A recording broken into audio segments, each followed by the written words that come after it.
नमस्कार। आइए सुनते हैं मुंशी प्रेमचंद की लिखी कहानी महेरी।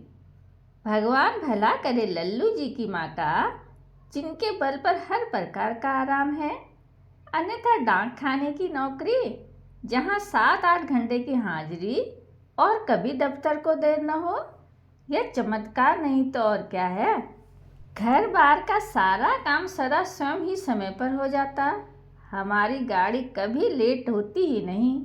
घर की सभी चूल्हे घड़ी के पुर्जों की भांति सदा अपनी अपनी जगह पर ठीक रहती हैं। यह सब लल्लू जी की माँ का जादू है। यदि मुझे किसी छुट्टी के दिन दफ्तर जाना पड़ जाए तो रो पड़ूं, लेकिन वह बेचारी है कि उसको न इतवार से मतलब है, नहीं बड़े दिन से। काम है कि प्रतिदिन बढ़ता ही जाता है। मेरा घमंड वेतन के साथ साथ बढ़ता जाता है, लेकिन वे उफ तक नहीं करती।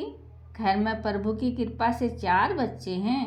उनके ही काम से एक औरत को अवकाश मिलना कठिन है। फिर पता नहीं वे अन्य कामों के लिए किस प्रकार समय निकाल लेती हैं। मेरे व्यक्तिगत सुख के सभी काम वह स्वयं ही करती हैं। जाड़े में सुबह सुबह गर्म पानी मौजूद, हजामत का सामान अपनी जगह तैयार, पूजा के बर्तन साफ, पॉलिश किए हुए जूते, अर्थात कहीं से भी उंगली रखने का कोई अवसर न मिलता। इस पर मजा यह कि इन बातों में कुछ खर्च नहीं होता। एक जमाना था कि मुझे 20 रुपये मासिक मिलते थे। उस समय देसी जूते और साधारण से 4 खान के कोट पर गुजर होती थी।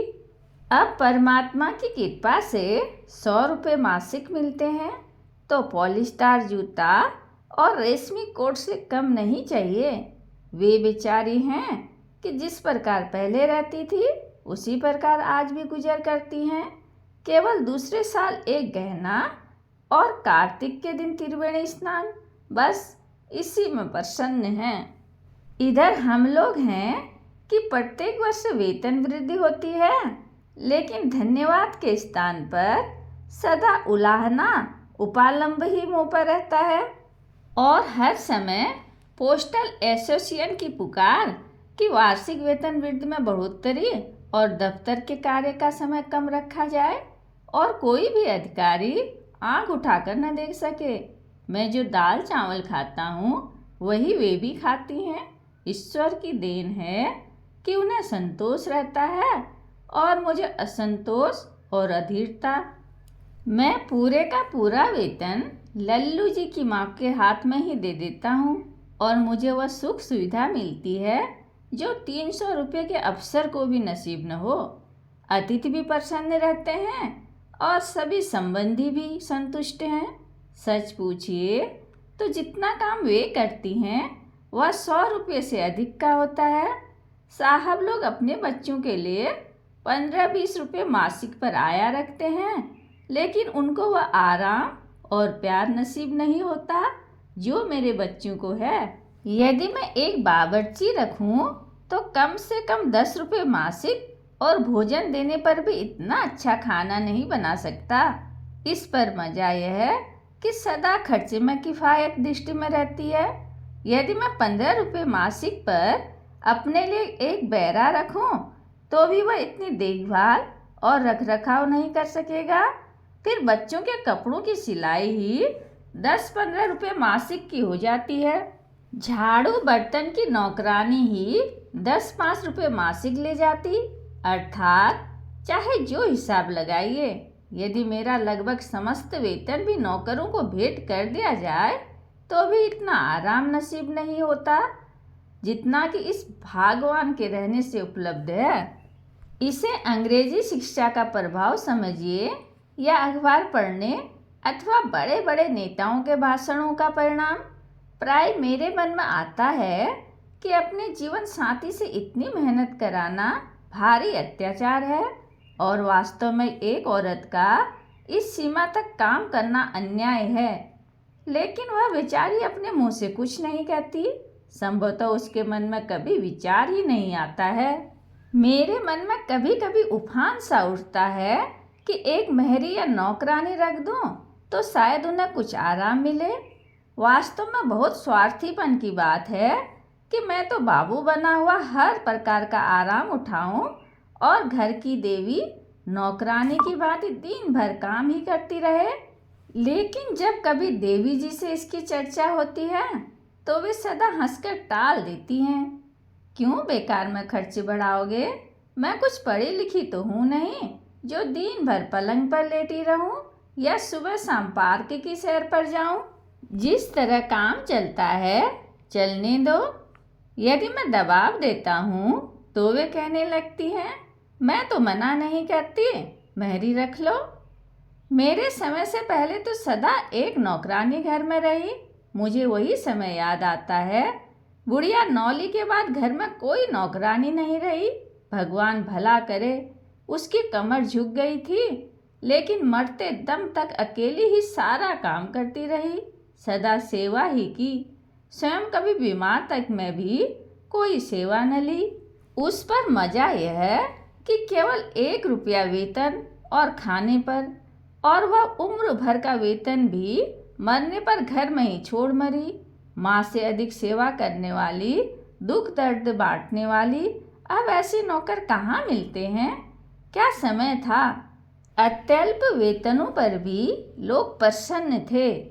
उसके प्रतिकूल आज वह समय है कि आय और व्यय दोनों में वृद्धि, उस पर भी हर समय संतोष। पहले प्रत्येक वस्तु सस्ती थी, लट्ठा और उत्तम मलमल 4 आने गज, अच्छी मिठाई 5-6 आने सैर। अब खर्च 2 गुना हो गया है, मगर यह बात ढूंढे नहीं मिलती।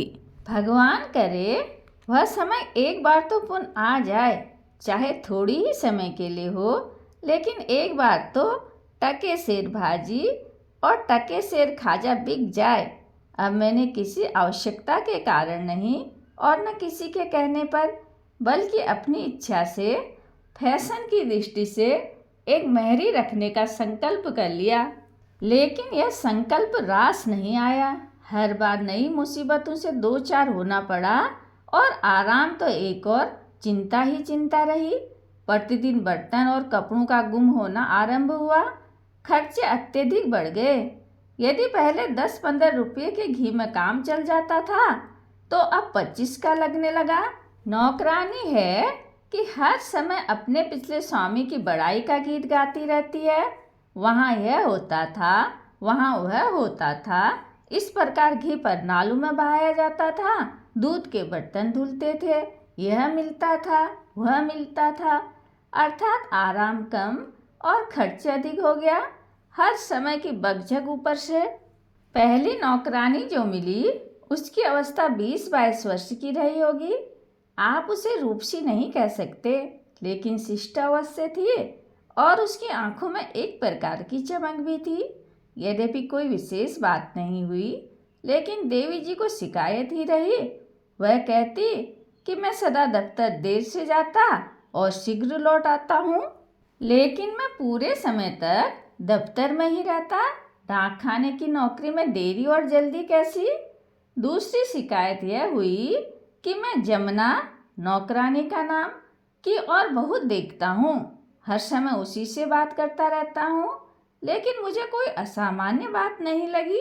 लेकिन जब शिकायत बढ़ते बढ़ते कष्ट और शोक तक पहुँची तो मैंने अंततः उसे नौकरी से निकाल दिया। इसके पश्चात मैंने ढूंढकर एक बुढ़िया रखी, ताकि घर में किसी प्रकार का संदेह उत्पन्न न हो और आवश्यकता भी पूरी हो जाए। लेकिन यह प्रयोग भी असफल रहा। बुढ़िया से न तो पानी भरा कोई बर्तन ही उठता है, न पलंग ही उठा सकती है। वह तो हड्डियों और खाल का एक थैला भर थी, और सच पूछिए तो उसे स्वयं ही एक सेवक की आवश्यकता थी।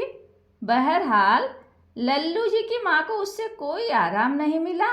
उन्हें पहले जितना काम करना पड़ता था, अब भी उतना ही काम करना पड़ता था। लेकिन बीच में मैं बेवकूफ़ बना। संक्षेप में यह है कि अंततः उसे भी नौकरी से निकाल दिया और अब एक मध्यम आयु वाले की खोज आरंभ हुई। सर्विस सीकिंग एजेंसी के माध्यम से एक 40 वर्षीय नौकरानी की खोज हुई। इससे पहले अनेक सेविकाएं आई और चली गई। कोई काम का विवरण पूछती और काम बताया जाता तो यह कहती उल्टे पांव चली जाती कि काम तो 2 नौकरों का है और वेतन एक का भी नहीं। इस पर जब दूसरी मेहरी आई तो मैंने कहा कि काम तो कुछ नहीं है, केवल पलंग बिछाकर पड़े रहना होगा। वह भी चली गई। विचित्र दशा है। यदि काम लेता हूँ तो नौकर नहीं रहता, यदि कहता हूँ कोई काम नहीं तो भी कोई परिणाम नहीं निकलता। खैर, हफ्ते पखवाड़े की खोज के पश्चात एक और मिली, जिस पर न किसी प्रकार के संदेह हो सकते थे और न जो कामचोर भी नहीं थी। हर प्रकार से अपनी बुद्धि से भली प्रकार सोच विचार कर उसे नौकर रखा।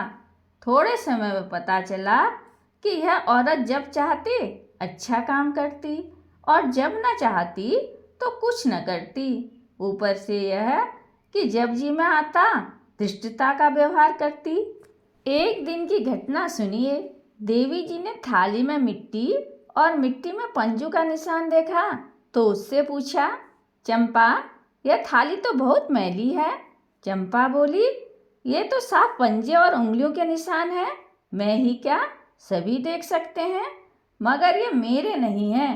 हुमा, यह मेरी बड़ी लड़की का नाम है, की होंगी। लड़कियां तो इस घर में मिट्टी से खेला ही करती हैं। देवी जी, अरे चंपा, क्यों इतना झूठ बोलती है? लड़की की इतनी बड़ी उंगलियां कहाँ, बेकार बातें बनाती है और बच्चों को बदनाम करती है। चंपा, मैं तो बात बनाती हूँ, मगर झूठ तो तुम ही बोला करती हो। देवी जी, जबान संभाल कर बात कर, यह महीना पूरा हो ले तो हम तुम्हें बर्खास्त कर देंगे। चंपा, तुम क्या बर्खास्त करोगी? मैं खुद ही थोड़े दिनों में नौकरी छोड़ने वाली हूँ, केवल अपना सुबीता देख रही थी। मेरा आदमी हैरान है कि मैं इतने दिनों यहाँ कैसे रही।